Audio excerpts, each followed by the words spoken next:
Mesdames, Messieurs, nous le savons, 61 années après la guerre d'Algérie, ces brûlures, ces mémoires demeurent encore vives. Derrière chacune d'entre elles, il y a une famille, il y a des survivants, il y a des descendants. C'est bien le sens de cette cérémonie de rappeler toutes les mémoires pour les réconcilier.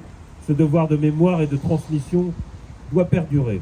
Et je veux saluer et remercier chaleureusement le dévouement et l'action des membres de la FNACA qui œuvrent au quotidien en ce sens. Car après des décennies, après la fin de cette guerre, la mémoire doit nous inciter à dessiner un avenir de dialogue, de confiance et d'échanges fraternels entre les peuples, car 6 millions de personnes vivant actuellement en France ont une part de leur vie intimement liée à l'Algérie, pieds noirs, harkis, algériens et français d'origine algérienne. La commémoration de la fin de la guerre d'Algérie nous offre l'occasion de regarder en face notre histoire et sa vérité, aussi douloureuse soit-elle pour notre pays et pour notre conscience.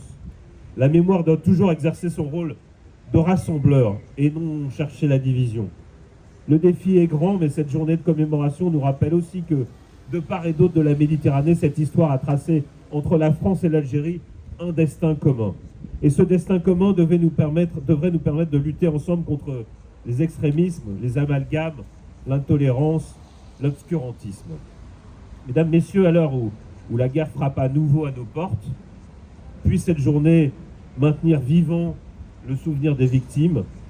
Et au-delà, souhaitons que cette cérémonie nous invite à raviver ensemble une mémoire partagée qui a toujours été le fondement de l'amitié entre les peuples.